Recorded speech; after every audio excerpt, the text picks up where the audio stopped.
Good afternoon, everyone. I know I'm kind of late, but 300 subscriber special. I looked a little earlier, and I think 356. I think almost 360, which is really cool. But I decided to review kind of a movie that I grew up with. I'm sure a lot of you Gen Zers grew up with too. Maybe a couple of you millennials, don't really know. And that is Scooby Doo 2002. So, Scooby Doo. When PG pushed its limits. Gonna get into that. So, Scooby Doo kind of opens up where they're chasing a ghost type monster in a toy factory, I believe. But they get him. It's called the Luna Ghost, I believe. So they get it. And kind of like right after the unmasking, for those of you who don't know, in the movies, Fred, the leader of Mystery Inc., he kind of has like a ego trip, I guess you could say. He's egokinistic, for those of you who follow some of my vocabulary. But,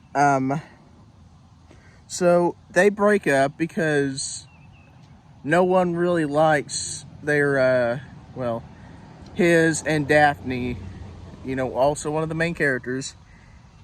Daphne gets tired of being, quote, the damsel in distress, because she's always the one who gets in trouble. She's the one who gets caught most of the time, and then the other members of Mystery Inc., Scooby, Shaggy, Velma, and Fred, they have to do their best to get her out of a jam, essentially. But she gets tired of that. Then Velma gets tired of kind of being pushed aside if she tries to explain. So she quits, Daphne quits, then Fred quits.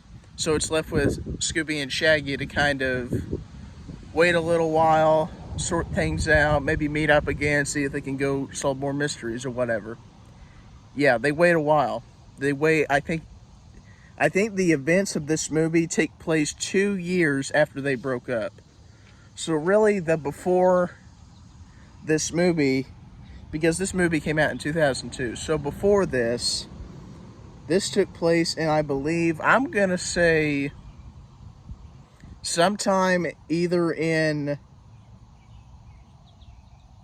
2000 or 1999. That's what I'm gonna say. But obviously it's not real, so, Anyhow, so there's a lot of, but let me also mention this real quick. They get back together after 2 years because they're invited, essentially, to an island where they have to solve a mystery kind of about, it's like a university, and these students that go to this university are missing on this island. It's really strange, personally, but anyhow. So, let me get into kind of when it pushed its limits. And for those of you, Scooby-Doo's been around for ages. I think the first ever episode of Scooby-Doo was back in the 70s. Like the early to mid 70s, maybe the late 70s. I don't know. I'll have to look it up and maybe put the first episode down in the description box below. But point being, Scooby-Doo has been around for a long, long time. But anyhow, number one, there's lots of vulgar type content, like, I hope me describing this doesn't get this video blocked or anything, but lots of women showing stuff that they really shouldn't be showing, I guess is the right way to say that. Lots of type jokes about stuff that really shouldn't be said or explained. But lots of stuff that really just shouldn't be said in general for vulgar type content. Now, for scary type imagery or something, so the island's inhabitants, I'm not going to give anything away. If you haven't seen the movie or you want to go give it a watch, I suggest you do so. Besides some of the stuff that I'm gonna be listing, it's a great movie. It really is. But the island's inhabitants are covered in tattoos. They wear skull type masks.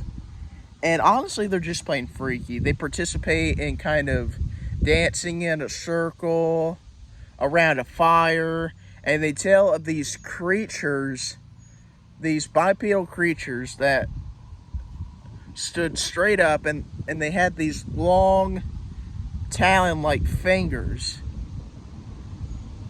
But they would tell about these creatures that essentially would inhabit the bodies of the islanders, and it would protect the creatures from the sunlight because they couldn't go out in the sunlight, or they would catch on fire and explode, kind of like a vampire. If you're familiar with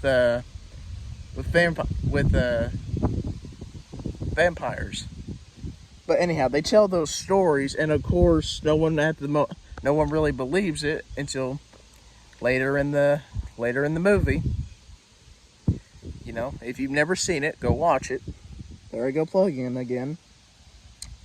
But really, that's just plain freaky. You know, there's certain stuff that should not be in a PG movie. Well, PG meaning parental guidance. Then there's stuff that you can put in a PG-13 movie and get away with it. There's stuff that you can put in a PG movie and get away with it.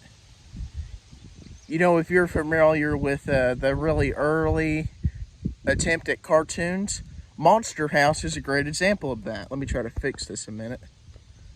But anyhow, Monster House is a great example of that. If you'd like to see me review Monster House, please let me know in the comments section below. Love to do it.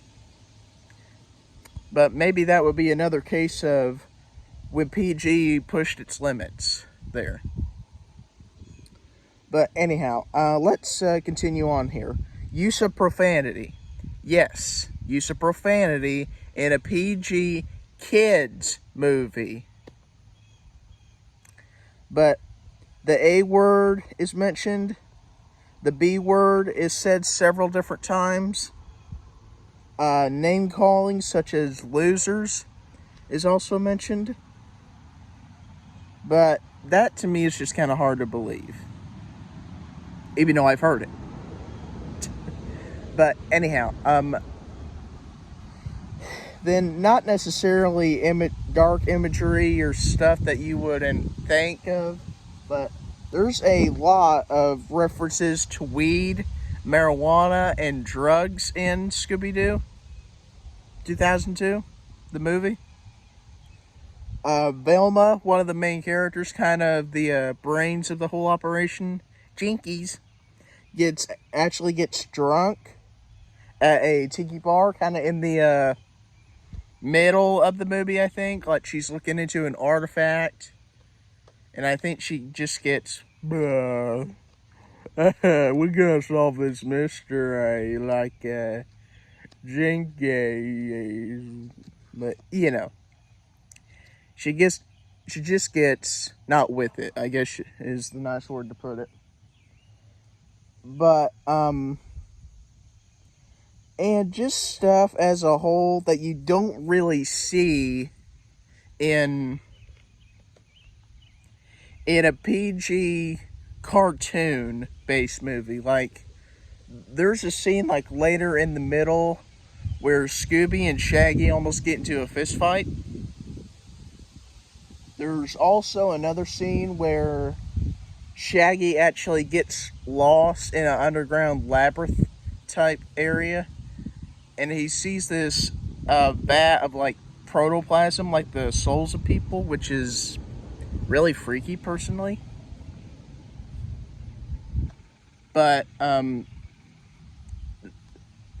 as a whole, there's just a lot of stuff that you don't really think would be in a PG children's-based movie. But at any rate, I hope you guys enjoyed this. If you'd like to see more of these when PG pushed its limits, maybe when PG-13 pushed its limits, maybe even when G pushed its limits. I mean, there's a multitude of G-rated movies out there that I think push its limits. Pinocchio is one of those. The original Pinocchio from 1940. That's old. It's really cool, though. It's retro. But anyhow, hope you guys enjoyed this. If it's nice where you're at, I encourage you to get outside. If it's crappy where you're at, I don't know. As you can see, yeah, we're probably going to be getting some more rain here. I don't want it. We need it. We definitely need it. But I really don't want it. But anyhow, hope you guys enjoyed this. If you did, comment down below what you'd like to see next. Take care, everyone.